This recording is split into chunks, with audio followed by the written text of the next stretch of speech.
parámetros, espero que me devuelva un valor con algo que haya hecho con esos parámetros, ¿sí? Entonces, usualmente esas funciones, las funciones que reciben parámetros para modificarlos, que los reciben por referencia, se denominan destructivas porque destruyen los parámetros que reciben, ¿sí? Usualmente, cuando hacemos una función destructiva, es una buena idea comentar, avisar, cuidado que esta es una función destructiva, ¿sí? Para que el programador que la está usando sepa de qué se trata. En la documentación de la función debería figurar que esa función destruye los parámetros que recibe. Cosa que el programador que la utiliza no tenga sorpresa, porque posiblemente en una función que se llama intercambiar y que espera dos direcciones de variables, es esperable esto, ¿sí? Que modifique los valores originales, de hecho está hecha para eso. Pero si nosotros estamos usando una función que no, estamos escribiendo una función que no debería modificar sus parámetros y hacemos una modificación de parámetros porque nos queda más cómodo por alguna causa, bueno, en primer lugar habría que tratar de no hacerlo, evitar hacerlo. Y en segundo lugar, si no nos queda otra que hacerlo, documentarlo, avisar que esto es así, ¿sí? Para evitar la sorpresa del programador amigo que podemos ser nosotros dentro de un año y ya nos acordamos qué fue lo que hicimos con esta función. Muy bien. Con un vector pasa exactamente lo mismo. Habíamos dicho que si pasamos por referencia una variable común, mucho más podemos pasar un vector que ya se pasan por referencia de por sí, ¿sí? Entonces, si quiero intercambiar dos posiciones de un vector, fíjense que yo acá pongo vector más i. ¿Por qué vector más i? Porque un vector ya es un puntero, ¿sí? Entonces le sumamos i directamente para decir cuál es la posición del vector que queremos intercambiar. Y lo mismo acá, ¿sí? La primera posición es i y la segunda es m. En nuestro caso, i vale 1 y m vale 2, ¿no? Lo mismo podemos hacer pasando las direcciones de los elementos. Fíjense, yo con esta notación lo que hago es tomar la dirección de origen del vector, la dirección de inicio del vector, le sumo i posiciones. Siempre acuérdense que cuando le sumo un puntero, lo que estoy sumando es la cantidad del tipo de datos que contiene. ¿Sí? En este caso, vector creo que era de entero, si mal no recuerdo.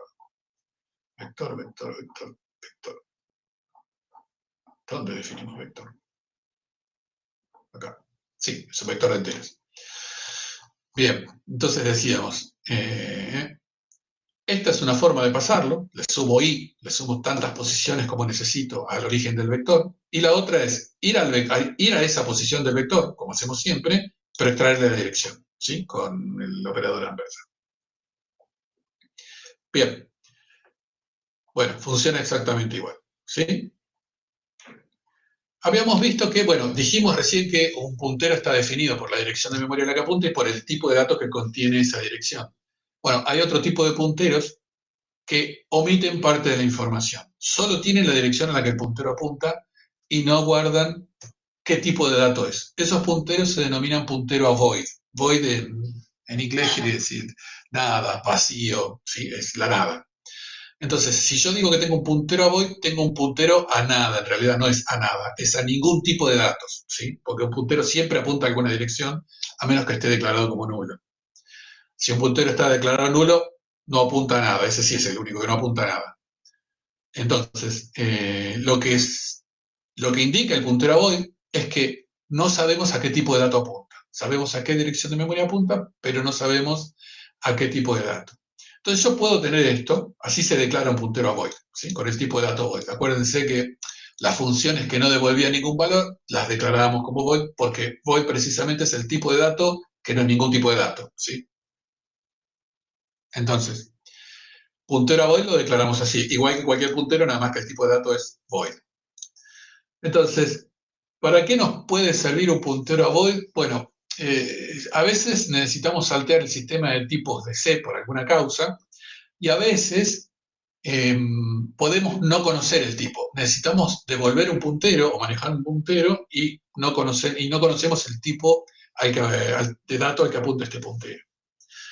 Entonces, si tenemos un puntero a void, como C no conoce, como nosotros no le estamos diciendo cuál es el tipo de datos que tiene que traernos si lo queremos referenciar, un puntero a void no se puede referenciar, porque el compilador de C no sabe qué hacer con él, ¿sí? O sea, todo bien, tengo un puntero, pero si no sé cuál es el tipo de datos de este puntero, no sé cuántos bytes tengo que tomar para devolverte el dato, ¿sí?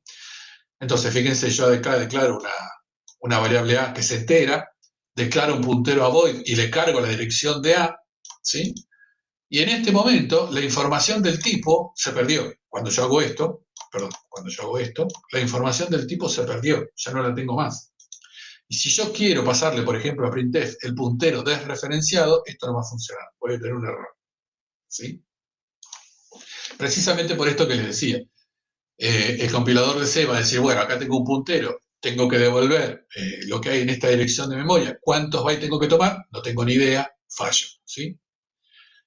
Entonces, nosotros podemos usar punteros a void para pasar datos, pero el que va a usar ese puntero a void tiene que saber de qué tipo de datos se trata, ¿sí? Entonces, yo puedo declarar un tipo de puntero a void y cargarle el valor de la dirección de A, cargarle la dirección de A, y después puedo declarar otro tipo de puntero, que sea un puntero entero, ahora sí, y asignarle la dirección de puntero, y acá recuperé la información que había perdido.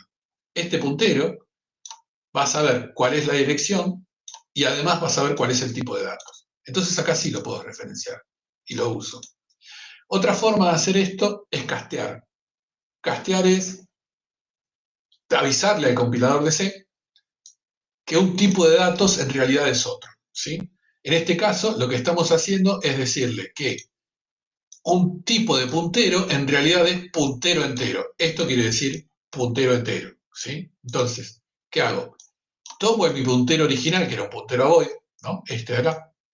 Tomo mi puntero original, que era un puntero a void, y con esto le estoy diciendo a C, este puntero que tenés acá, que es un puntero a void, en realidad tratalo como si fuera un puntero entero. Y después los desreferencio. Este otro asterisco es para desreferenciar. Este asterisco de acá es para avisarle a C que se trata de un puntero entero. Si este asterisco no estuviera, C creería que lo que hay acá dentro del puntero es un entero, no un puntero entero. Entonces le tengo que avisar. Este puntero en realidad es un puntero entero y después lo desreferencio. Y ahí obtengo el valor de lo que hay adentro de la variable, de lo que hay en la dirección de memoria a la que apunta la variable puntero. Bien, acá tenemos, bueno, funciones de manipulación de string, que eso ya lo vimos. Bueno, tiene un listado de todas las funciones que manipulan strings. No sé muy bien por qué está acá, pero en algún momento lo puse acá por alguna causa. Y después podemos tener, ¿hasta acá vamos bien? Bien, parece que sí. Si no me paro. Después podemos tener arrays de punteros. O sea, arrays que en lugar de guardar datos comunes, datos primitivos como los que estamos acostumbrados a manipular, guardan punteros, ¿sí? Esto se usa mucho cuando hacemos arrays de estructuras, que ya vamos a ver, o cuando hacemos arrays de strings. El caso que vemos nosotros acá es array de strings. Fíjense, bueno, el caso que poníamos acá era, tenemos 4 strings, ¿no? Y lo que estamos almacenando, en lugar de almacenarlos tipo vector, como hacíamos siempre, lo que estamos haciendo es declarar variables de puntero a char. Una variable de puntero a char va a apuntar, si tengo una variable de puntero a char y lo que tengo a partir de esa dirección es un array, lo que estamos apuntando directamente es un array de chars, ¿sí? Y fíjense cómo los declaro exactamente igual que cualquier string. ¿Esto qué va a pasar? Si yo declaro así, un puntero a char, C internamente, el compilador de C lo que va a hacer es decir, bueno, voy a tener que guardar acá, en la dirección de memoria a la que apunte este puntero, voy a tener que reservar lugar para 4 caracteres más el 0 que termine el string. Acuérdense siempre del 0 que termina el string. Entonces va a reservar en este caso 5 bytes. En este caso también, en este caso, no sé, habría que contar los caracteres y ver cuánto, ¿no? Y esto es lo mismo. Entonces, yo acá tengo 4 strings separados. Si yo quiero hacer esto, meter todo esto en un array común como los que conocemos siempre, lo que tengo que hacer es que el array, una matriz, ¿no? La matriz, esta dimensión, tenga el tamaño del string más largo, más el 0, ¿no? Cosa de que me entren todos. Yo no puedo tener en una matriz distintas dimensiones en cada fila, ¿sí? Entonces, la forma de hacer esto es declarar un array de punteros a char. Entonces, en lugar de yo tener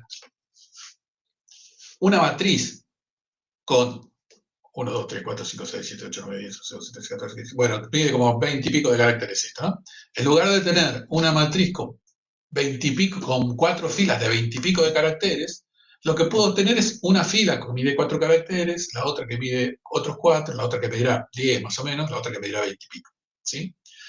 Entonces, declaro un array de punteros a char, ¿sí? Acuérdense que el tipo es este. Declaro un array de punteros a char de 4 posiciones y lo que hago es almacenar en cada uno el contenido de la variable str0, str1, str2 y str3. Fíjense que estos son punteros y no los estoy desreferenciando, ¿sí? ¿Por qué?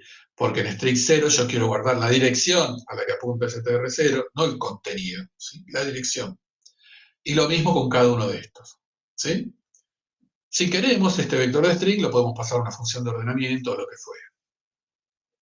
Ahora, fíjense, yo hice esto, ¿no? Lo hice como en dos pasos. Por un lado declaré los punteros a strings y después los asigné a cada posición del vector de punteros a char. Esto lo podemos hacer en un solo paso sin necesidad de hacer estas dos cosas, ¿no? Acá lo estaba haciendo para demostrar de qué se trata. Pero directamente podemos declarar nuestro array de punteros a char y directamente asignarlos así. ¿Sí? En este caso, esto en algún lugar de la memoria va a declarar el compilador de C, va a separar memoria para 4 caracteres más el 0 que termina, va a obtener el puntero en ese lugar de memoria y lo va a cargar en la primera posición del vector strings. Y lo mismo con cada uno de los siguientes. ¿Cómo hacemos entonces para usar esto? Bueno, en este caso vamos a imprimir todos los strings que contiene strings. Simplemente iteramos, como sabemos iterar, por un array, ¿sí? Y vamos imprimiendo cada posición, tan sencillo como esto. Esto lo podemos hacer con notación de string común, lo podemos hacer con notación de string de puntero, como vimos antes, eso como prefieran. Yo usualmente elijo elegir el camino más claro y más fácil, ¿sí? A veces uno cuando empieza a aprender estas cosas se pone en modo ninja y quiere hacer todo con punteros. No, usen lo que les resulte más breve, más sencillo y sobre todo más claro para entenderlo, ¿sí? Porque si empezamos a mezclar desreferenciaciones de punteros con estos son 2 grados de indirección, ¿sí? ¿Por qué 2 grados de indirección? Porque yo acá tengo el vector que ya de por sí es un puntero, ¿no? Y por otro lado, dentro de cada posición del vector tengo otro puntero. Así que tengo 2 niveles de puntero, ¿sí? Si yo uso los 2 niveles de puntero acá, esto se oscurece sin necesidad, porque fíjense, por ejemplo, si yo le tengo que pasar este vector a una función, esperen que estaba por algún lado, esta, fíjense, yo tengo acá tienen que escribir una función que se llama búsqueda secuencial, que va a recibir un vector como el que acabamos de ver, similar, ¿no? Y que busca. Le paso el vector, le paso la longitud de ese vector para que sepa hasta dónde avanzar en el vector, y le paso el string que voy a buscar, ¿no? Dentro de este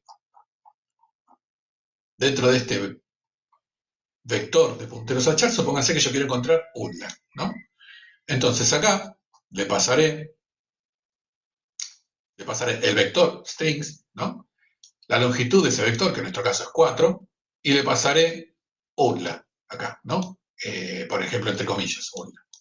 Ahora, fíjense esto, doble asterisco. ¿Por qué doble asterisco? Precisamente porque hay un doble nivel de indirección. Si yo esto lo declarara con un solo asterisco, estoy declarando un puntero a char, y un puntero a char es un string, no es un vector de punteros a char, ¿sí? Entonces, yo para avisarle a C que tengo que esperar un vector, mejor dicho, un puntero a punteros a string, lo que tengo que hacer es avisarle que el tipo de dato es char, pero que hay una doble indirección. La doble indirección se indica con 2 asteriscos. Hay triple indirección, cuádruple indirección, todo lo que quieran, ¿sí? En general, estas cosas se hacen solo cuando es exclusivamente necesario, ¿sí? No se pongan en modo fancy y se vuelvan locos con los punteros. Úsenlos, pero no se vuelvan locos, ¿sí? Con ellos. El problema es que usando punteros muchas veces tareas sencillas se oscurecen demasiado y da más trabajo al que tiene que leer la función para entenderla, ¿sí? Nada imposible. No quiere decir que no se puede entender y hay veces que es la única que nos queda. ¿Sí? Si queremos escribir una función como esta, de este tipo, usando punteros, ¿sí? Es la única forma de definirlo esto. Bien. ¿Qué más tengo acá? Bueno, funciones de entrada y salida de teclado, scanf, printf, esto ya lo vimos.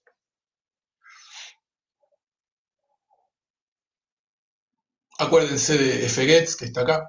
En lugar de usar scanf, scanf tiene un problema, es que es inseguro, ¿sí?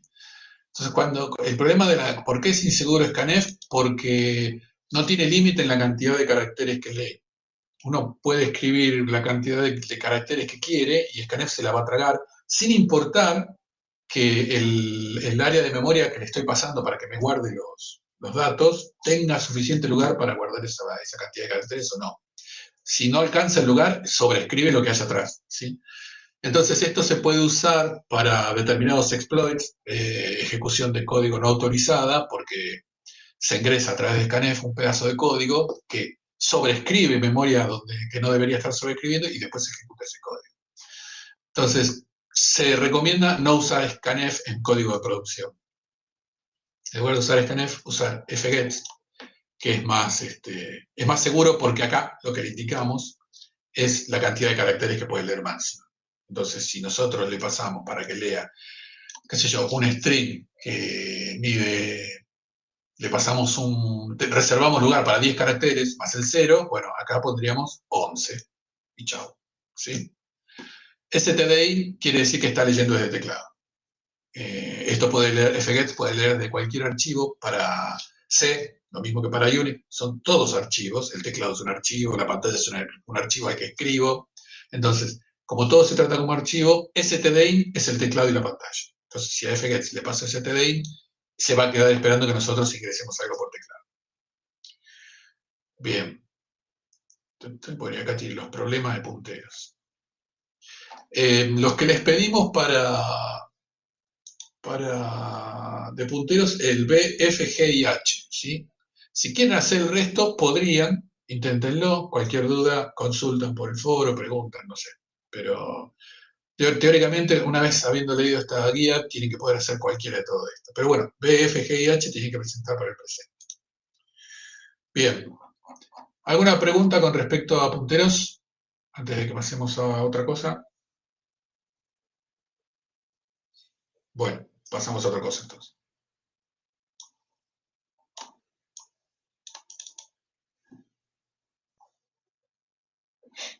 Muy bien.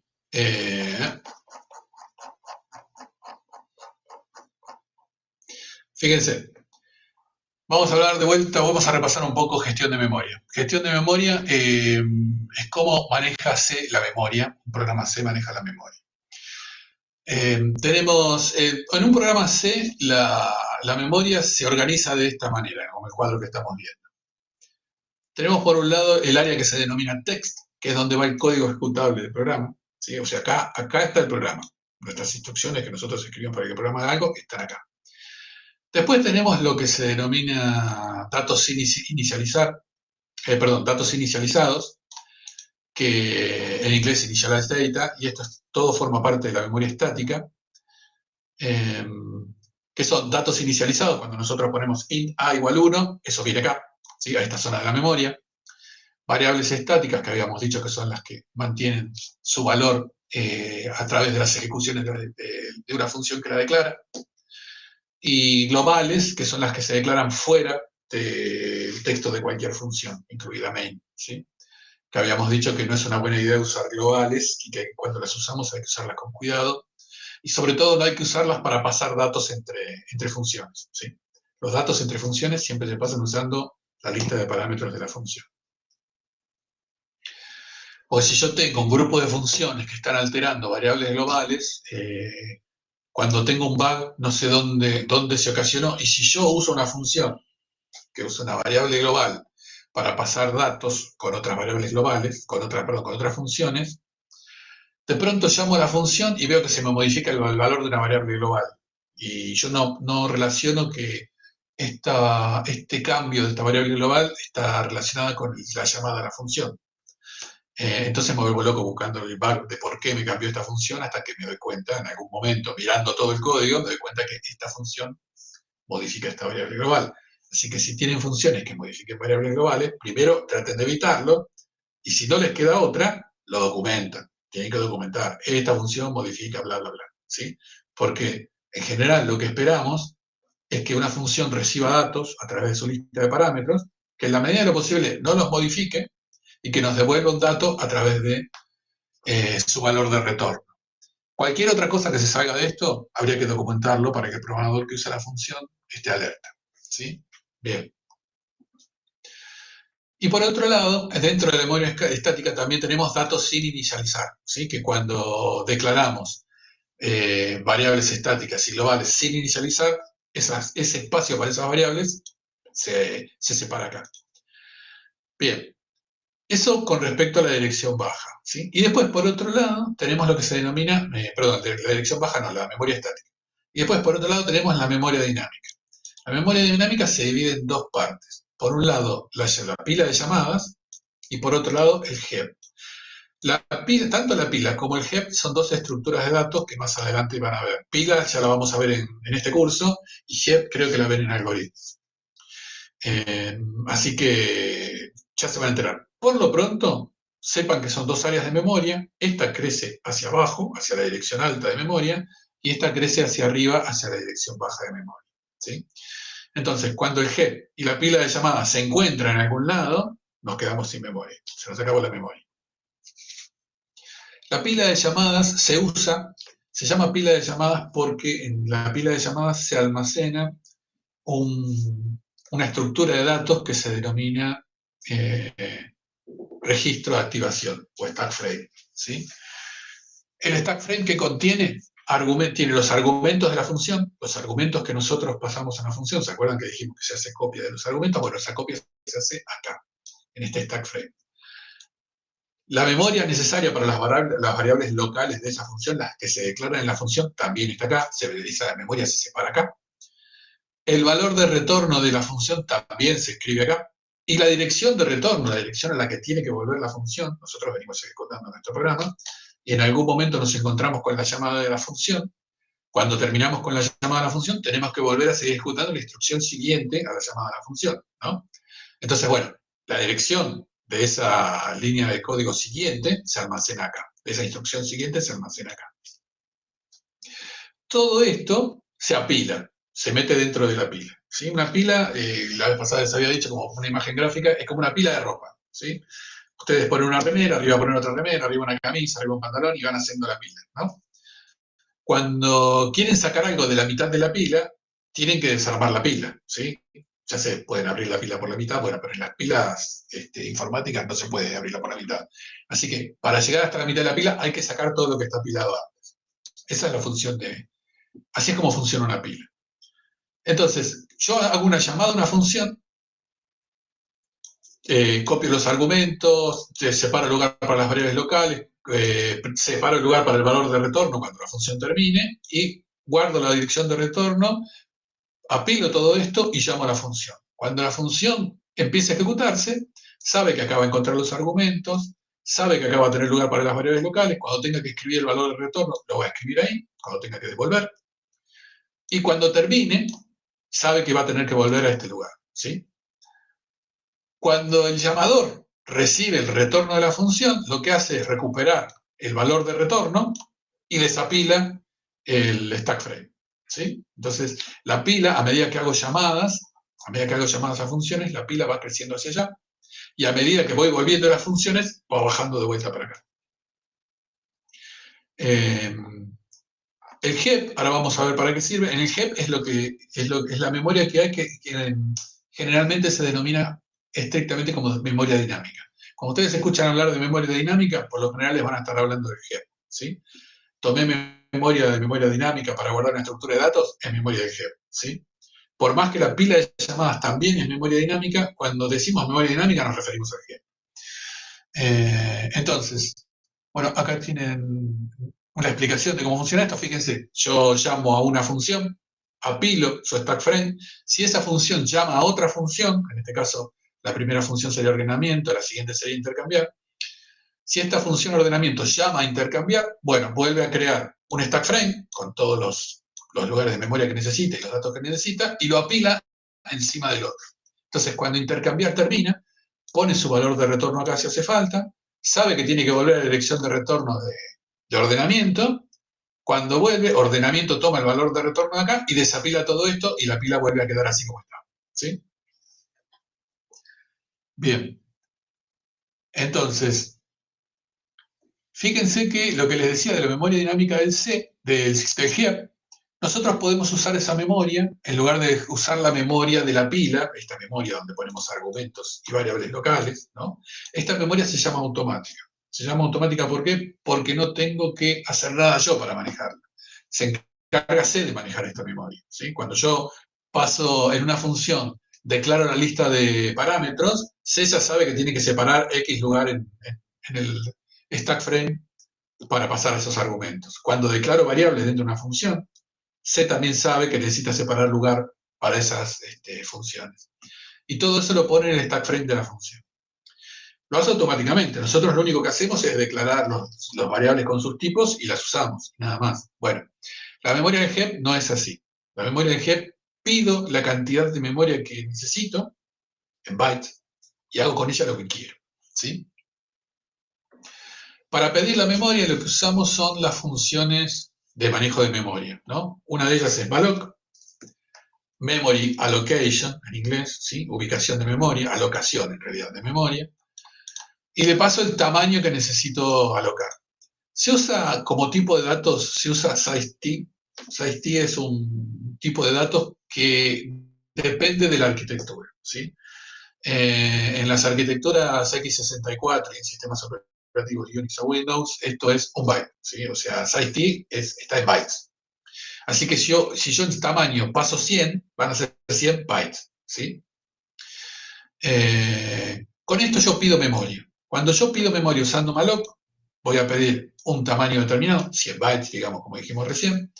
Malloc va a reservar en el heap esa memoria, esa cantidad de memoria, y me va a devolver un puntero al principio de la misma. Fíjense que el puntero que me devuelve, y ahora empezamos a ver para qué sirven los punteros a void, es precisamente un puntero a void. Y me devuelve un puntero a void porque malloc no sabe qué tipo de datos voy a meter yo ahí adentro. Entonces, como no sabe, y malloc realmente para funcionar no necesita saberlo, solo necesita que yo le diga cuántos bytes preciso, y esta función se encarga de ubicar esos 100 bytes o los que fueran dentro del heap y me devuelve el puntero al inicio de ese bloque de memoria. Entonces, como no necesita saberlo, lo que nos devuelve es un puntero a void.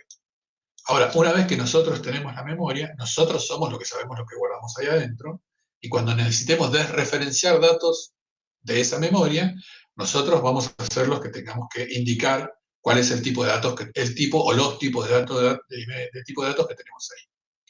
Una vez que terminé de usarla, yo pedí la memoria, la usé, y una vez que termino de usarla, tengo que devolverla, ¿no? Porque si yo tomo memoria y jamás devuelvo esa memoria cuando la termine de usar, me voy a quedar sin memoria en algún momento.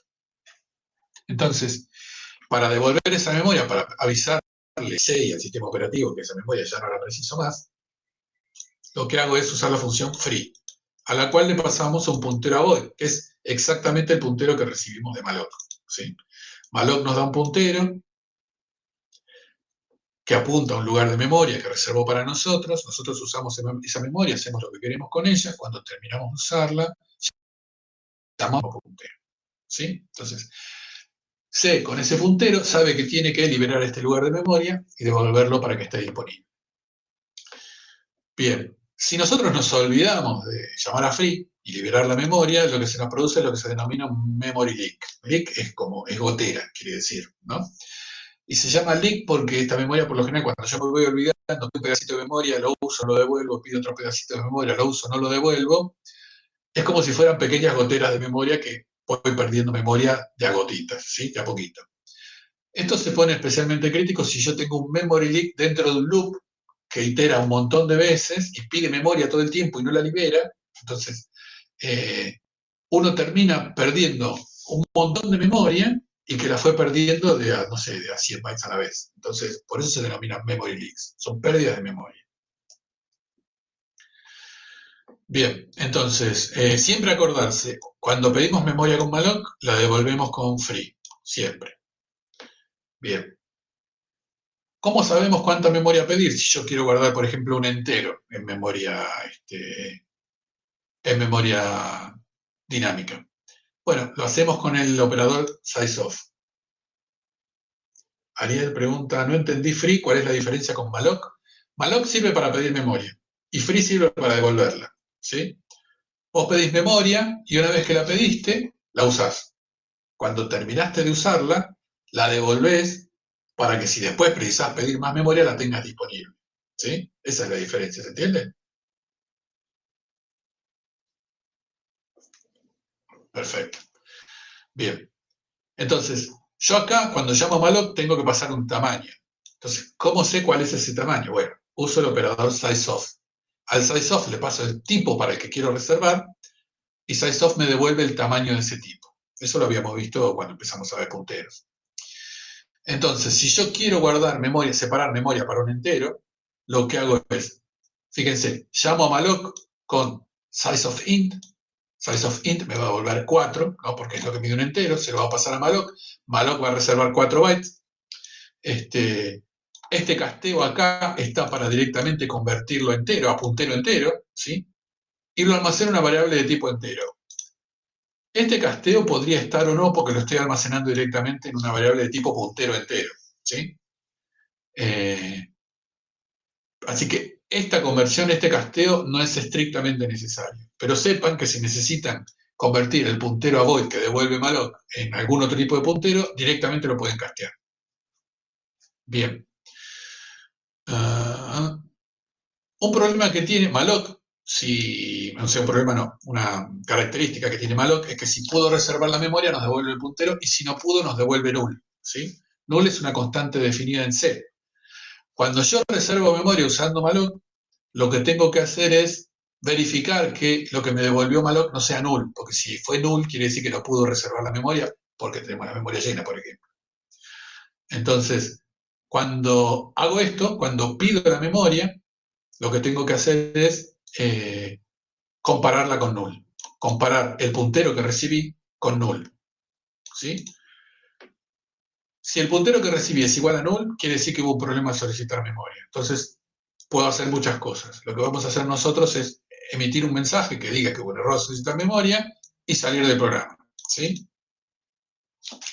Cuando estén haciendo programas grandes, de verdad, trabajando en sistemas, uno puede marcar un error, cancelar la operación, pedir que avisen al desarrollador, qué sé yo, un montón de cosas, ¿sí? Pedir al usuario que trate de guardar su información y cierre el sistema, etcétera, etcétera. Nosotros simplemente vamos a emitir el error y salir. Así que el procedimiento es, pido memoria con malloc, ¿no? Guardo el puntero en alguna variable puntero adecuada. Verifico si ese puntero es igual a null. Si es igual a null, imprimo error y salgo. Y si no, y si esto no ocurre, simplemente lo usa. Sí, Tomás, decime.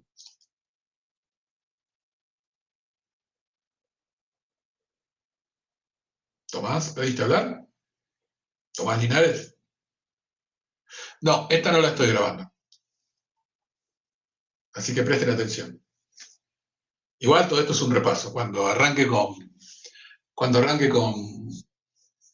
estructuras, sí. Con lo nuevo de estructuras, sí, lo voy a grabar. Hágame acordar de paso.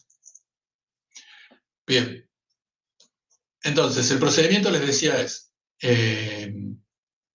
pedimos memoria con malloc, es el puntero lo almacenamos en alguna variable de tipo puntero adecuada, verificamos que no sea igual a null, si es igual a null, ponemos el cartel de error y salimos con exit. Exit lo que hace es terminar el programa instantáneamente. Y le pasamos un código de error, ¿sí? Con 1, por ejemplo. En nuestro caso sabemos que si nuestro programa salió con 1, no pudimos pedir memoria. Si esto no ocurrió, entonces simplemente la usamos, ¿sí? Le asignamos un valor, le sumamos 5, hacemos lo que queremos, la imprimimos, etcétera, etcétera, y una vez que terminamos, liberamos. Fíjense que a free le paso exactamente el mismo puntero que recibí de malloc. Con este puntero free ya sabe dónde está la memoria que tiene que devolver. Vamos a hacer, acá hay un ejemplo también, tiene un ejemplo de 4 enteros con memoria dinámica, fíjense. Lo que hacemos es pedir el tamaño del entero y multiplicar por la cantidad de elementos. Yo acá definí una variable de elementos entera, 4 enteros en memoria dinámica, ¿sí? Así que lo que hacemos es pedir el tamaño de un entero por 4, ¿sí? Por la cantidad de elementos. De eso le pido a malloc que me reserve. Bueno, lo paso a puntero enteros, lo almaceno en una variable de tipo puntero entero, ¿no? Asterisco vector es una variable de tipo puntero entero. De vuelta verifico que no haya habido problemas al obtener la memoria. Y después lo usamos como cualquier vector, fíjense la nomenclatura. ¿Sí? Lo uso como cualquier vector. O lo puedo usar utilizando notación de punteros como habíamos visto hace un rato. Una vez que terminamos de usar el vector, que lo usamos, hicimos lo que quisimos, liberamos la memoria que recibimos. Siempre liberamos la memoria que recibimos. Fíjense, yo puedo recorrer, como hacíamos acá, ¿no? Acá lo recorrimos con notación vector. Puedo recorrer con notación puntero, ¿sí? Fíjense que voy iterando con i de 0 hasta 3, y al puntero vector le voy sumando i, y lo desreferencio, ¿sí? Y hago una operación con él, hago lo que quiero. Le almaceno i por 10, por ejemplo. Si yo hago esto, ¿sí? Voy incrementando el vector, fíjense que perdón, el vector no el puntero, voy incrementando el puntero, esto falla, acá falla, cuando quiero liberar. ¿Por qué falla? Porque el puntero que le estoy pasando a free no es el mismo, ¿sí? Es la misma variable de puntero, no es el mismo que recibí acá. Es la misma variable de puntero, pero la dirección a la que apunta cambió, porque yo la estoy incrementando, ¿sí? Ojo con esto, esto falla, ¿sí? O sea, esto va a funcionar, el vector se va a llenar bien, pero cuando yo quiero devolver la memoria voy a tener un error y no voy a poder devolver la memoria nunca más. Entonces, fíjense que cuando quiero hacer esto, si quiero hacer esto por alguna causa, yo diría que sería preferible hacer esto, pero de última, si quiero hacer esto, lo que tengo que hacer es hacer una copia del vector, del puntero, usar un puntero nuevo al cual guardo la versión, la dirección original, ¿sí?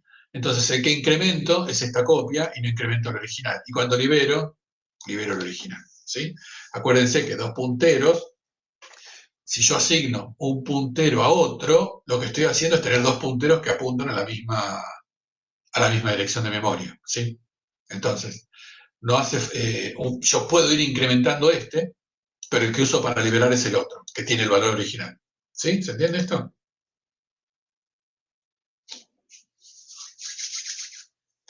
Bien. Esto es con respecto a gestión de memoria. También tienen problemas para hacer de esta guía. ¿Alguna pregunta con gestión de memoria? Bien. Pasamos a estructuras entonces.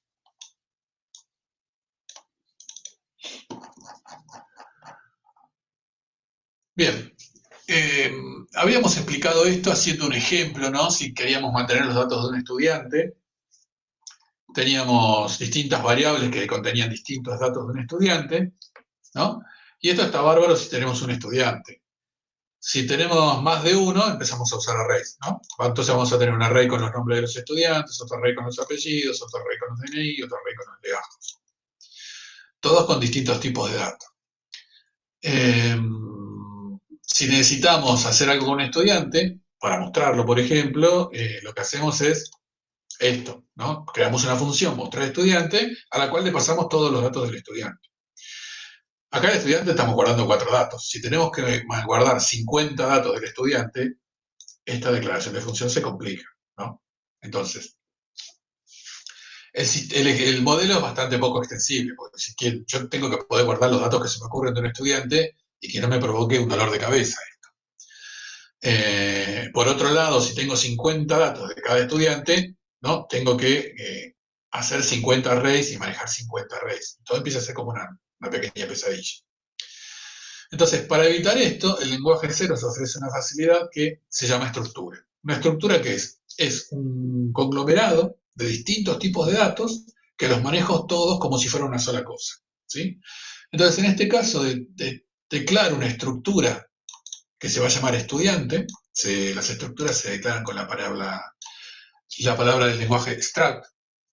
Eh, Declaro una estructura y esta estructura va a contener un apellido, un nombre, un DNI y un legajo, ¿sí? Entonces es una estructura, es una colección de datos, casi seguramente de distintos tipos, que se agrupan bajo un mismo nombre y describen alguna entidad determinada. En este caso describen un estudiante, ¿no? Las variables tipo estudiante se declaran como cualquier otra. Struct estudiante e siempre lleva la palabra struct adelante, ¿sí? Este es struct estudiante, es el tipo, ¿sí? Como entero, como char, como float. El tipo en este caso es struct estudiante. E es el nombre de la variable que estamos declarando, como siempre, y estos son los datos con los que lo inicializamos. Estos datos, cuando inicializamos así, tienen que estar en el mismo orden que declaramos la estructura, ¿sí? Primero el apellido, después el nombre, después el DNI, después el legajo. Otra forma de inicializar es usando esta notación, donde fíjense que tengo punto nombre, punto apellido, punto legajo, punto DNI.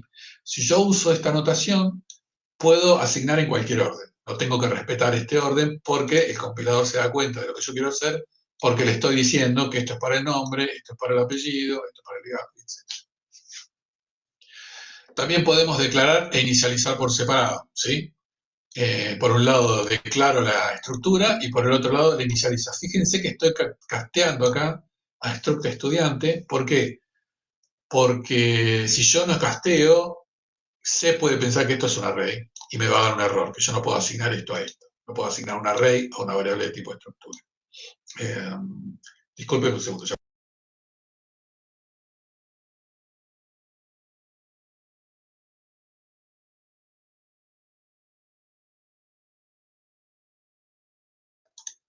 Bien, perdón, tenía que estornudar.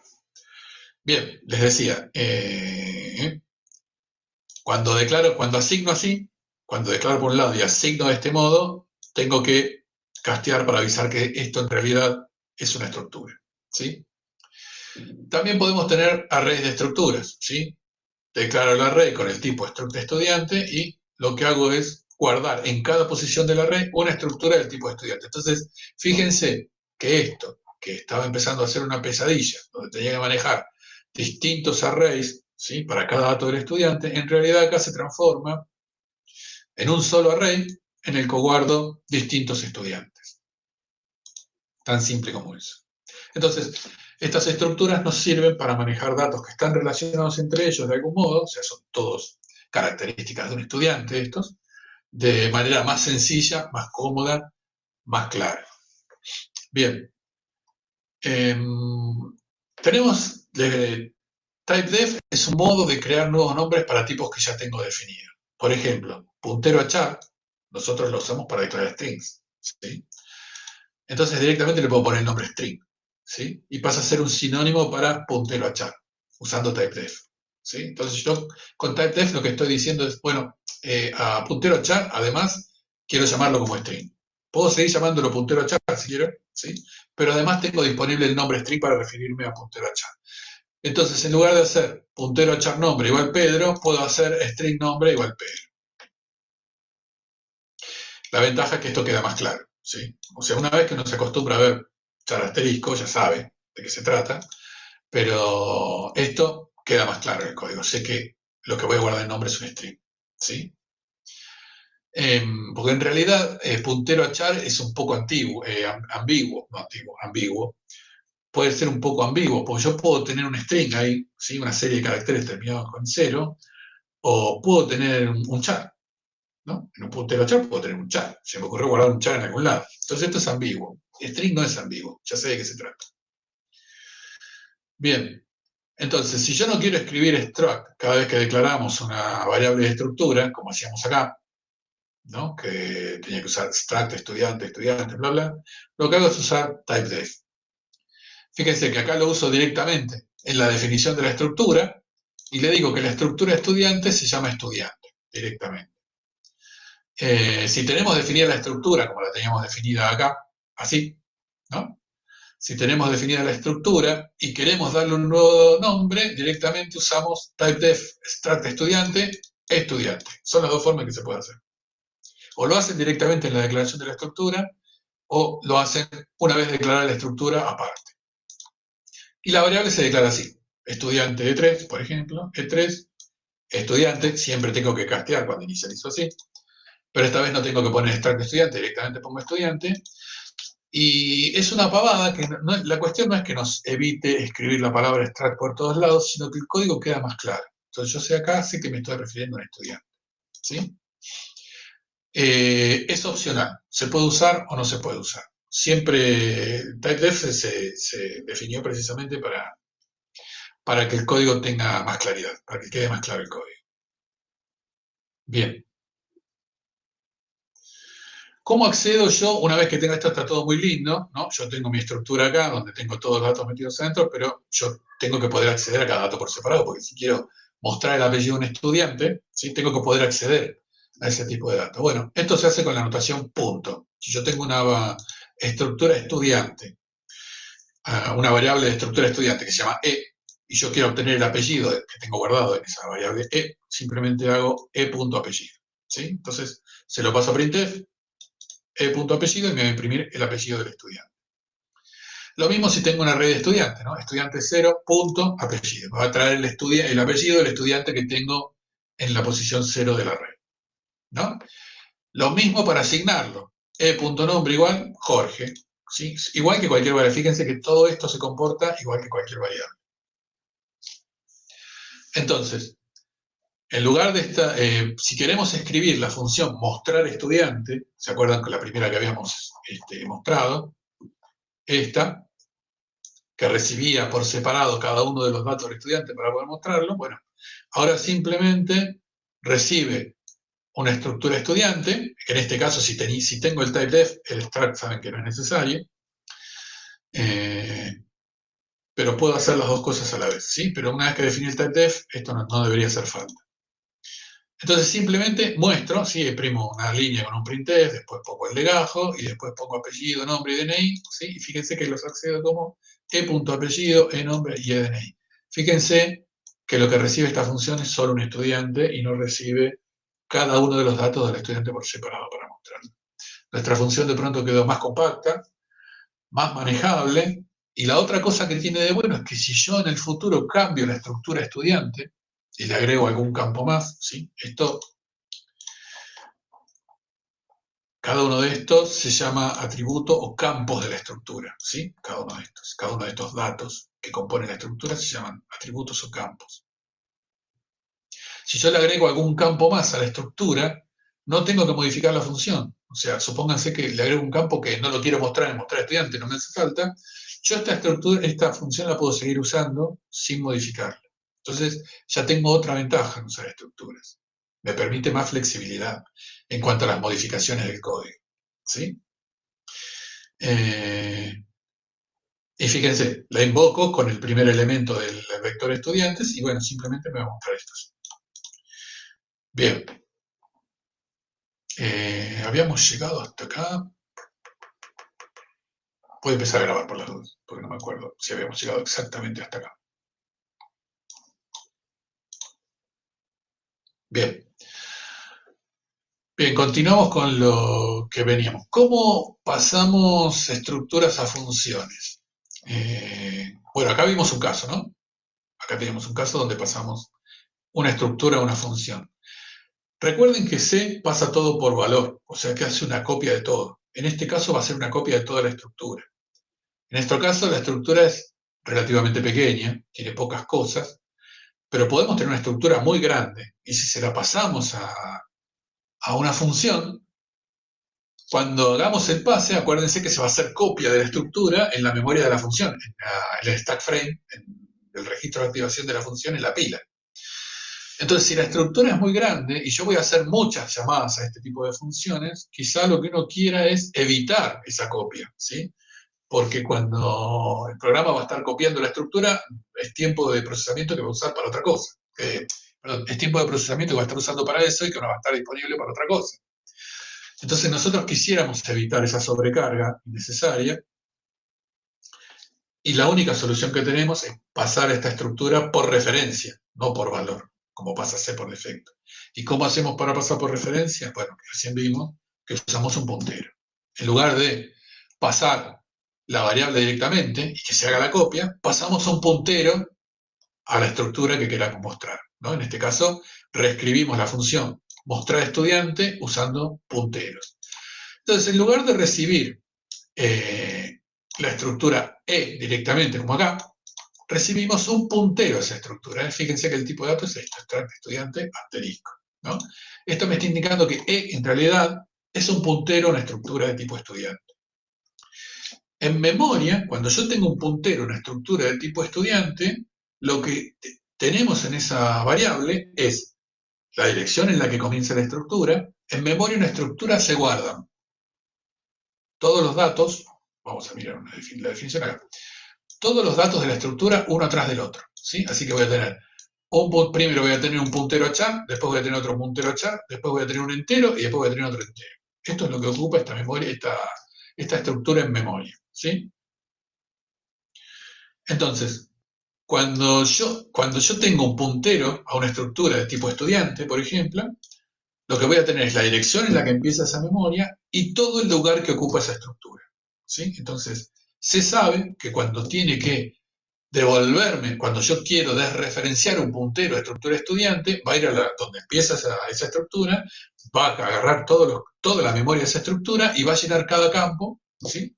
Con los datos que le corresponden.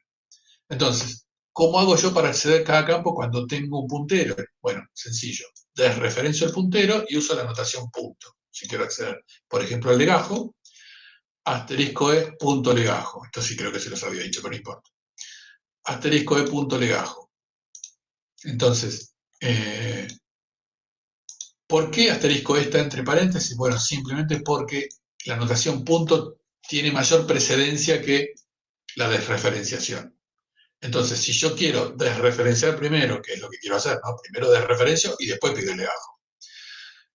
Tengo que poner la desreferenciación entre paréntesis, ¿sí? Si yo no tuviera estos paréntesis, lo que me pasa es que esto va a intentar desreferenciarme e.legajo. Y e.legajo es un legajo, no es una dirección de memoria, ¿sí? Así que acá me va a traer cualquier cosa. Lo más probable es que tenga un error de que estoy accediendo a memoria que no me pertenece.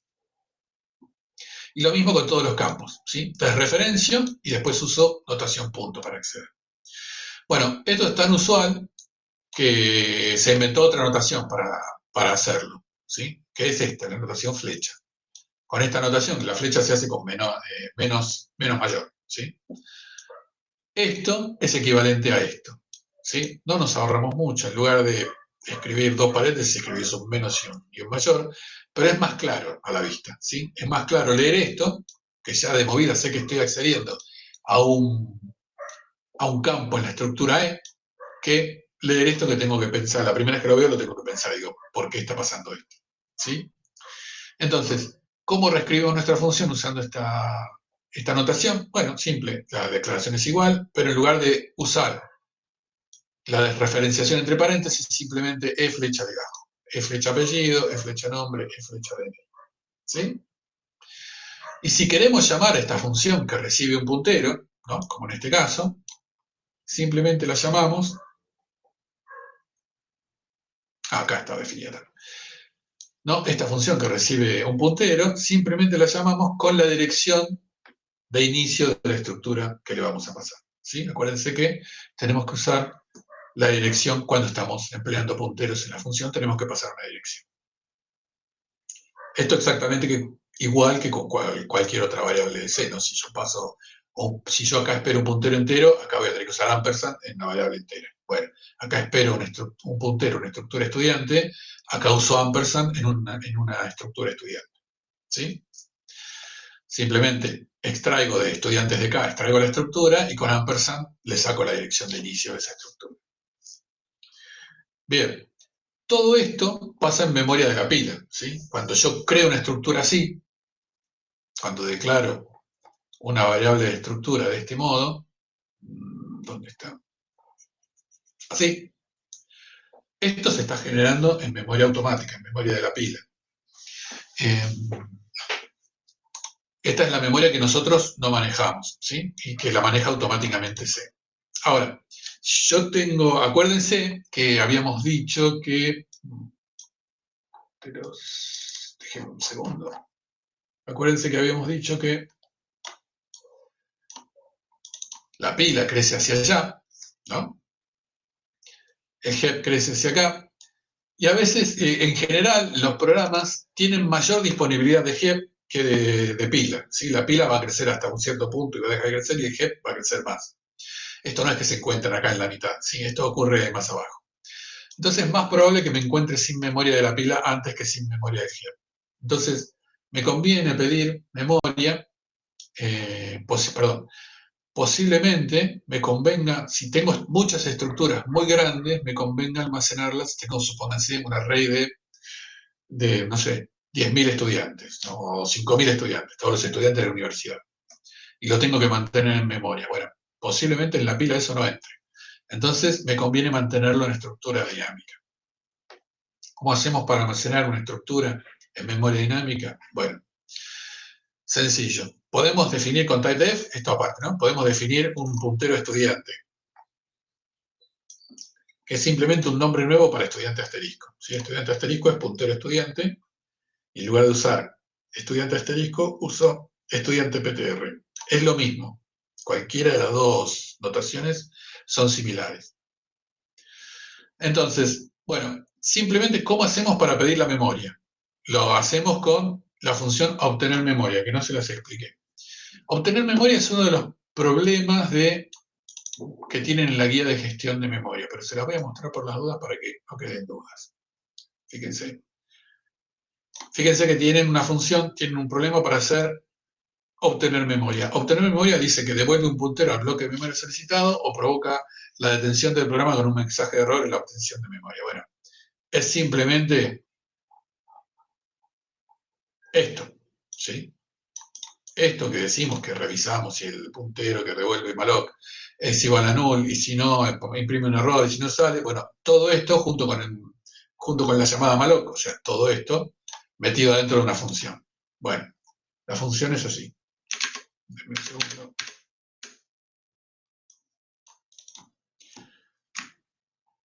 La función es esta, ¿sí? Hace la llamada malloc. Si el puntero que recibe es nulo, saca el mensaje y sale, termina el programa, y de lo contrario devuelve el puntero, ¿sí? Una cosa con respecto a obtener memoria. Fíjense que en los apuntes, por ejemplo acá, no, acá, yo ya directamente uso obtener memoria. ¿Por qué? Porque si no tengo que estar escribiendo por todos lados. Denme un segundo. Tengo que estar escribiendo por todos lados esto. Pido memoria y después tengo que verificar. Y posiblemente en un programa de tamaño mediano tenga que pedir memoria un montón de veces, ¿sí? Entonces, cada vez que pido memoria tengo que estar escribiendo esto. Cuando estamos escribiendo muchas veces la misma cosa, ya sabemos que usemos una función, hagamos una función que lo haga y chao. Entonces, la idea de obtener memoria es esa, es hacer una función que se encargue de manejar esto, ¿no? Esta función, a la cual llamamos e internamente llama malloc con el tamaño, y si el puntero es null, nos saca el error, nos saca del programa, y si no, nos devuelve el puntero. Entonces, ¿cómo la usamos? La usamos igual que lo usaríamos a malloc, ¿sí? Nada más que en lugar de acá decir malloc, dice obtener memoria. Y nos ahorramos después acá abajo tener que hacer la verificación del puntero que no sea igual a null, etcétera, etcétera. ¿Sí? Ahora, una aclaración con respecto a eso, a esto. Si usan obtener memoria en un examen, la tienen que declarar, ¿sí? O sea, en el examen, si hacen esto, además, tiene que estar esto declarado en algún lado. La función tiene que estar declarada. Porque si no, nosotros no sabemos si ustedes saben pedir memoria o no, ¿sí? Esto es importante. Acuérdense, igual si estoy yo tomándoles el examen, yo los voy a hacer acordar. Pero acuérdense ustedes, todas las funciones que usen, o sea, acá no hay magia, ¿sí? Sobre todo cuando están dando un examen. Ustedes tienen que demostrar que saben. Si usan obtener memoria, porque están acostumbrados a usarla, entonces en algún lado tienen que definir obtener memoria. Bien, dicho esto, pedimos memoria, para la estructura estudiante. Le pasamos el tamaño de la estructura. Si a SizeOf yo le paso una estructura, me devuelve el tamaño de esa estructura. Y el tamaño de la estructura es la suma de los tamaños de todos los campos que la componen. ¿Sí? Entonces, simplemente obtener memoria, acuérdense, fíjense que obtener memoria devuelve un puntero a void, exactamente igual que devuelve un puntero a void, exactamente igual que malloc, ¿sí? Y acá llamamos a obtener memoria, casteamos el puntero que recibimos a puntero a estructura estudiante y lo asignamos a un puntero adecuado, ¿sí? Y después simplemente inicializamos la estructura. EP nombre igual Laura, EP apellido Rojas, EP legajo tal, EP DNI tal. Y después tenemos una función mostrar estudiante PTR, que creo que es la que habíamos definido acá arriba, esta, mostrar estudiante con puntero, la llamamos y le pasamos nuestro puntero a la estructura en memoria dinámica. Fíjense que se usa exactamente igual que la estructura que habíamos definido en memoria automática, ¿sí? Se usa exactamente igual y cuando terminamos, liberamos. Siempre acuérdense de liberar memoria, ¿sí? Si llamamos así a mostrar estudiante con EP desreferenciada, acuérdense que mostrar estudiante es la que no usa punteros. Si llamamos así a mostrar estudiante y desreferenciamos EP, acá se me va a hacer la copia, ¿sí? Porque esto se va a pasar por valor. Entonces va a tomar la estructura que tengo en memoria dinámica, va a hacer una copia en memoria automática y con eso va a llamar a la función. Así que siempre que puedan con las estructuras, usen punteros, ¿sí? Porque esto nos evita todo el problema de la copia. No sería raro que ustedes hagan una función para manejar estructuras que digan, no, pero es una estructura chiquita y la voy a llamar una sola vez, entonces no hace falta usar punteros. Ustedes hacen eso y después los requerimientos cambian, después resulta que manejan un montón de estructuras y que la estructura se pone grande y la función sigue haciendo la copia, ¿sí? Entonces, prevengan estas cosas porque después los programas andan lentos, no performan como esperaban y tienen que empezar a revisarlos para ver dónde está consumiendo recursos el sistema en cosas que no debería consumir, ¿sí? Como esto, como hacer copias de estructuras. Entonces, en general, siempre es mejor las funciones que manejan estructuras ya declararlas usando punteros para no andar haciendo copias de la estructura. Bien. Y les dije, bueno, cuando terminan, liberan la memoria. Acuérdense siempre al terminar de liberar la memoria al terminar de usarla, ¿sí? Siempre lo mismo. Bien. Fíjense que acá lo que hicimos fue pedir la memoria para la estructura y llenarla, ¿no? Esto se suele hacer cuando si yo tengo que llenar, no sé, un array con 500 estructuras, esto se va a hacer 500 veces. Y como esto es bastante repetitivo, siempre pido memoria, lleno los campos y ya está, lo que nos conviene hacer es hacer funciones de creación y destrucción de estructuras, ¿sí? Entonces, por ejemplo, nosotros podemos tener una función crear estudiante que recibe los parámetros del estudiante, ¿sí? Los parámetros que queremos llenar. Esto se puede hacer con estructuras que no tengan 50 tipos de datos. De todos modos, si nuestra estructura tiene, por ejemplo, 50 campos, pero los fundamentales para inicializarla son 4, yo puedo usar una función de creación a la cual le paso esos 4, inicializo esa estructura y después termino de inicializar cuando me convenga y donde me convenga en el programa, ¿sí? En general es una buena costumbre tener creadores y destructores. Perdón, sí, bien digo, constructores y destructores. Estas funciones que crean estructuras se denominan constructores y las que devuelven la memoria que usan se llaman destructores. Ahora vamos a ver por qué también conviene tener destructores. Entonces, tengo una función que se llama crear estudiante que devuelve un puntero estudiante. Acuérdense que habíamos definido puntero estudiante así con TATEF, la cual recibe un nombre, un apellido, un legajo y un DNI. Entonces, internamente lo que hace es pide memoria para esa estructura, la asigna y la devuelve. Entonces, cada vez que yo tengo que crear un estudiante nuevo, simplemente llamo a la función crear estudiante con los datos y ya la tengo. Fíjense, creo el estudiante, la muestro y la libero. Ahora, estos strings están en memoria automática, ¿no? Voy a sacar algo porque no estoy viendo el chat. Kevin pregunta, perdón, ¿por qué no se usa el ampersand en la función? ¿En qué función?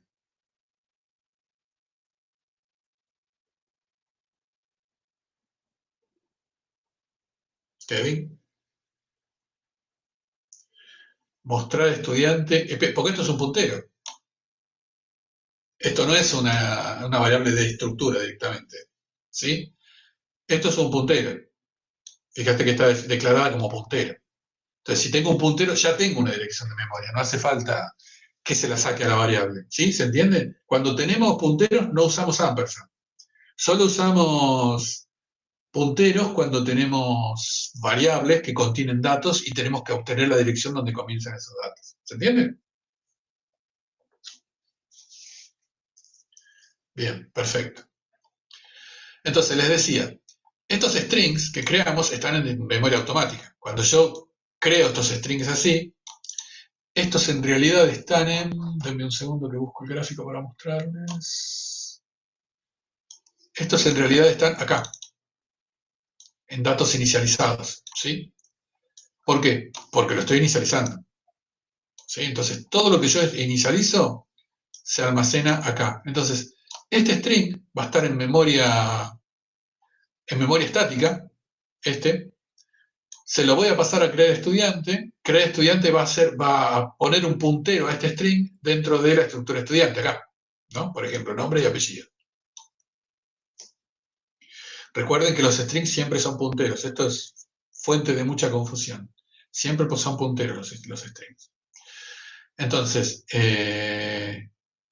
quizá estos strings a mí me convenga que en lugar de estar en memoria estática, estén en memoria dinámica. Entonces, fíjense lo que hacemos para ponerlos en memoria dinámica. Recibimos los strings como siempre, ¿sí? Pero lo que hago es, para cada string, lo que hago es pedir memoria dinámica para cada uno de ellos. ¿Y cómo la pido? Size of char, el tamaño que tengo que pedir es size of char, cuánto mide un char, por el largo del string más 1. Acuérdense que strlen devuelve la cantidad de caracteres que tiene ese string. Le tengo que sumar 1 porque necesito almacenar un 0 también ahí. ¿Sí? Lo mismo con el apellido. Pido memoria para ese string, ¿sí? Y después copio con ese trcpi el string original, que es nombre, lo copio a nom, que es lo que tengo en memoria dinámica, es el pedazo de memoria dinámica que tengo reservado para el nombre. Lo mismo hago con el apellido. Una vez que tengo copiados los dos, simplemente a EP nombre le asigno el puntero y a EP apellido le asigno el puntero. Entonces, esta estructura ya está toda en memoria dinámica. Tanto la estructura en sí, como los strings que contiene. Está todo en memoria dinámica. Acuérdense que si yo no hago todo esto, cuando hago esto, los strings van a estar en memoria estática, ¿sí? Entonces, si yo quiero pasar todo a memoria dinámica, simplemente tengo que hacer todo este pasaje. Ahora, ¿se entendió esto? ¿Por qué para pedir memoria por un string hago todo este lío? Todo este lío es simplemente el tamaño de un char por la longitud del string más 1, la longitud de caracteres más 1. ¿Sí? Así que si mi string acá fuera hola, strlen nombre me devuelve 4, más 1, 5, ¿sí? Por el tamaño de char, que es 1, 5. Yo voy a estar pidiendo 5 bytes, 4 para los caracteres y uno más para el 0 que termina el string. ¿Sí? Bien. Y después, bueno, asignamos los punteros y seguimos exactamente igual. Ahora, fíjense que todo este lío yo lo hago una sola vez porque lo tengo metido dentro del constructor de estudiante, ¿sí? Dentro de la función crear estudiante. Entonces, ahora después, si yo tengo que liberar la memoria que tengo tomada acá, yo acá no solo tengo la memoria de la estructura, además tengo la memoria de los dos strings que acabo de meter en memoria dinámica. ¿Sí? Entonces, debería liberar los dos strings que tengo en memoria dinámica y la estructura. Son tres cosas que tengo que liberar. Entonces, en este caso, a mí ya me conviene tener un destructor. ¿Sí? Los destructores generalmente se llaman destruir y el nombre de la estructura. En este caso, destruir estudiante. ¿Sí? Entonces, primero liberamos lo que hay en nombre, después liberamos el string del apellido y después liberamos la estructura propiamente dicha. Yo cuando hago destructores los hago devolver null. ¿Por qué? Ahora les muestro. hago esto. Entonces, ¿qué me pasa? Fíjense, cuando yo creo la estructura, se me asigna un puntero EP, una dirección de memoria. Cuando yo libero la memoria con free, EP sigue teniendo una dirección adentro. EP no queda en cero, no queda en null, ¿sí? Entonces, esta es una dirección que apunta a cualquier lado, a la nada, porque es memoria que yo ya no tengo, que ya la liberé. Entonces, puede ocurrir que a mí este puntero cargado con una dirección de memoria, en algún momento yo no recuerde, o por un error, que me equivoque, no recuerde que en realidad yo esa memoria la liberé y quiero usarlo de vuelta y ahí voy a tener un error. De este modo, si lo asigno a null, ¿sí? Porque destruir estudiante va a destruir todo y va a devolver null, entonces yo después se lo asigno a EP, simplemente verifico si el puntero es igual a null para saber si es válido. ¿Sí? Si es igual a null, quiere decir que no es válido, no lo puedo usar. Y si tiene otro valor, ya sé que es válido. ¿Sí?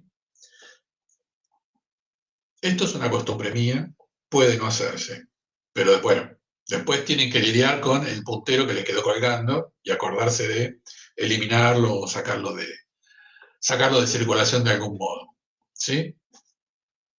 Bien, entonces, si queremos con toda esta maquinaria que hicimos acá entre el constructor y el destructor, si quiero usar una estructura de tipo estudiante, simplemente llamo al constructor con los datos necesarios, muestro, hago lo que sea con la estructura, en este caso la muestro, y simplemente después la destruyo con el destructor. ¿Sí?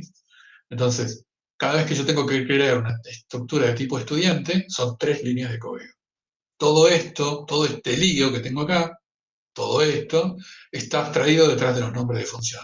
Acostúmbrense a usar funciones, abstraigan la complejidad detrás de funciones. Esto es una gran cosa que podemos hacer nosotros. Nosotros agarramos un bollo de cosas, un lío de código, ¿no? Un montón de cosas que hacen que las tengo que estar mirando, las pongo detrás de un nombre, me aseguro que funcionen bien y después las uso y me olvido de ellas, ¿sí? Solo tengo que acordarme cómo funciona esto si en algún momento lo tengo que modificar por alguna causa. Mientras tanto, no hace falta, ¿sí? Acostúmbrense a esto, usen funciones para todo. Lo mismo pasa con la función de obtener memoria. ¿Por qué escribo obtener memoria? Porque no me quiero estar acordando todo el tiempo de malloc, bla, bla, bla, if puntero igual 0, entonces mostrar cartel, salir del programa. Chao, llamo una función que lo hace y me olvido del asunto. ¿Sí? Acostúmbrense a trabajar así. Ustedes ya empiezan a pasar en la materia, ya empiezan a tener otra cancha, van a empezar a tener. Entonces, acostúmbrense a usar funciones, que así es como se trabaja. ¿Sí? Bien, creo que esto era donde habíamos quedado, en estructuras conteniendo otras estructuras. Pero bueno, mal no viene el repaso. Bien, entonces, así como las estructuras pueden contener cualquier tipo de dato primitivo, también pueden contener otras estructuras. ¿Sí? Entonces, por ejemplo, fíjense, definimos una estructura docente, ¿sí? Que tiene un apellido, un nombre, un query y un legajo, similar a estudiante. Y por otro lado, definimos, ¿sí? Con el typedef, definimos un alias para el puntero a docente, esto ya lo vimos, es sencillo. Y después, por otro lado, definimos una estructura curso, ¿no? Que tiene un nombre de curso, un docente que está a cargo de ese curso, un año en el que se cursa, el cuatrimestre en el que se cursa, y una lista de estudiantes. Fíjense que la lista de estudiantes es un array de estructuras estudiantes. Así que curso contiene 2 tipos de estructuras. Por un lado el docente y por el otro lado un array de los estudiantes. ¿Cuánto pesa esto en memoria? ¿Cuánto mide? Vamos a hacer la cuenta a mano.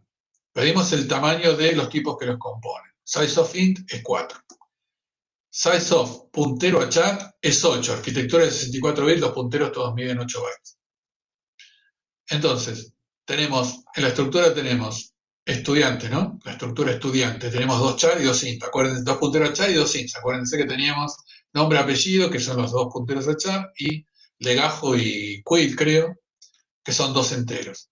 Eso nos da 2 por 8 más 2 por 4, 24 bytes. Docente es similar. Docente también tiene 2 punteros a char y 2 enteros, así que también va a medir 24. Curso, por su lado, tiene puntero a char, que son otros 8, tiene un docente, que dijimos que mide 24, tiene un entero, tiene otro entero, que cada uno de estos es 4, y tiene una lista de 30 estudiantes, ¿sí? 30 estudiantes, 30 por 24, 720. El total nos da 760 bytes. Fíjense, esto que lo vemos así, que parece chiquito, una pavada, pesa 760 bytes una vez que está cargada de memoria. Entonces, fíjense, si hacemos size of estudiante muestra 24, size of docente 24 y size of curso 760. Bien. Como con cualquier estructura tipo de datos, lo podemos almacenar en el heap, ¿sí? En la memoria dinámica. Accedemos a los miembros usando notación punto o notación flecha según corresponda. Fíjense, ahí inicializamos, primero creamos el docente, al curso lo inicializamos con el nombre el docente que acabamos de crear, año y cuatrimestre, y después mostramos el nombre del docente que está a cargo de ese curso. Fíjense, C1, que es el curso. Punto docente me trae el docente, que es una estructura de tipo docente. Punto nombre me trae el nombre que está almacenado en esa estructura de tipo docente. Entonces, yo puedo ir concatenando notación punto, puedo tener estructura dentro de estructura, dentro de estructura, todas, un montón de estructuras anidadas y voy accediendo a los distintos campos usando la notación punto de manera consecutiva. Bien. Nuestras estructuras también pueden contener punteros a otras estructuras. En lugar de tener la estructura docente, como la teníamos acá directamente, adentro de la estructura, o sea, esto en memoria se va a organizar así. Primero voy a tener un puntero a char, que ya dijimos que son 8 bytes. A continuación de esos 8 bytes voy a tener los 24 de docente, los 24 bytes que mide docente. A continuación los 4 del año, los 4 del cuatrimestre y después los 720 de los 30 estudiantes. ¿Sí? Voy a tener 30 estudiantes, 30 estructuras de estudiantes que miden 24 bytes cada una tras de la otra. ¿Sí? Bien. Entonces, puede ser que yo todo esto lo quiera crear en memoria dinámica, pero el docente lo tenga en algún lado en memoria dinámica suelto, ¿sí? Y tenga el puntero al docente. Bueno, si hace falta, dentro de la estructura curso, dentro de cualquier estructura en realidad, yo puedo usar un puntero a otra estructura. En este caso, el docente, en lugar de tenerlo adentro de la estructura, tengo un puntero al docente, que esté donde esté, en memoria dinámica o memoria automática, no me importa. ¿Sí?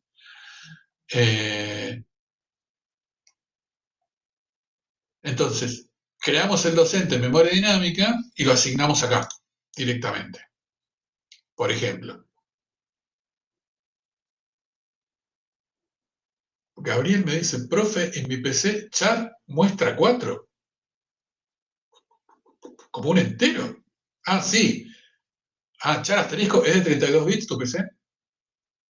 Puntero a char 4. Si puntero a char muestra 4, debería ser de 32 bits.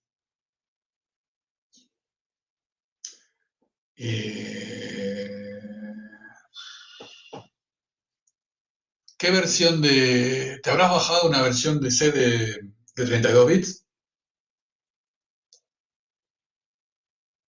Claro, sí. Si tenés una versión del compilador de 32 bits, te va a mostrar 4. Sí, igual no importa. Precisamente por eso usamos sizeof y no andamos suponiendo que miden 8 o 4. ¿Sí? A vos la cuenta te va a dar distinta si haces esto, pero te va a dar lógica. ¿Sí? O sea, en lugar de que cada char asterisco mida 8, te va a medir 4, vas a tener, en el caso, por ejemplo, de docente, vas a tener 8 bytes menos para medir. ¿Sí? Pero la idea siempre es la misma. Bien, les decía, ¿dónde estamos? Bueno, asignamos, fíjense, declaro al docente y lo asigno, y después llamo, inicializo el curso con el nombre, la dirección del docente, ¿sí? El año y el cuatrimestre, y después muestro el docente. Fíjense cómo cambia con respecto acá. Acá cuando mostraba el docente usaba siempre la notación punto. Acá no puedo usar la notación punto porque lo que tengo en docente en realidad es un puntero. Entonces tengo que usar la notación flecha. ¿Sí? ¿Se entiende? creo que acá termina esto, sí, termina. Bien, entonces, la diferencia entre tener un puntero a una estructura o tener la estructura es que cuando tengo la estructura almacenada dentro de otra estructura, sigo utilizando la notación punto para acceder a los campos. Si tengo un puntero a una de las estructuras almacenada dentro de otra estructura, en algún momento cuando quiera acceder a los campos de la estructura que tengo almacenada como puntero, tengo que usar la notación flecha. Acuérdense, cuando cuando tengo un puntero en una estructura, uso notación flecha, porque tengo que desreferenciar y después acceder. Acuérdense que esto era equivalente a paréntesis, sería equivalente a C1.docente, entre paréntesis, de referencio y después punto nombre. Entonces, para evitar todo eso usamos la notación flecha. ¿Sí? Acuérdense, cuando tenemos un puntero en estructura es notación flecha, cuando tenemos la estructura es notación punto. ¿Sí? Y acá pregunta, bueno, ¿por qué para traer docente utilizamos notación punto y para nombre no? Bueno, precisamente porque docente está dentro de la estructura, perdón, lo que traigo acá es el puntero a docente y una vez que tengo el puntero a docente, con esto obtengo el nombre. Y después pregunta cuál será el valor de size of curso luego de la modificación, o sea, de esta modificación. ¿Qué les parece? Si docente mide 7,60, si el curso mide 7,60, dijimos, y estamos cambiando el docente que mide 24, ¿no? Este docente que mide 24, lo estamos cambiando por un puntero docente que mide 8, debería medir 7,60 más 8 menos 24, ¿no? Alguno que haga la cuenta. 7,60 menos 16, en realidad. Bien, no importa. Eso, ¿sí? ¿Se entiende esto? Bien, ¿alguna duda? Terminamos. Les vuelvo a repetir, acostúmbrense ya a usar funciones para todo, para todo lo que vean que es complejo y que les lleva unas cuantas líneas de código y que posiblemente haya que usarlo varias veces, acostúmbrense a escribir funciones. No espera a que nosotros le digamos, esto tendría que ir una función. Es preferible que se equivoquen por hacer funciones de más que por hacer de menos, ¿sí? Ya después con la gimnasia programando ya se van a dar cuenta cuándo tienen que usar funciones y cuándo no. Pero por ahora traten de sacarse de encima esta cosa de escribo todo dentro de main y empiecen a, ustedes por propia voluntad empiecen a escribir funciones. No esperen a que nosotros les digamos. ¿Sí? ¿Queda alguna duda con respecto a esto? Si no hay más dudas, cerramos, chicos.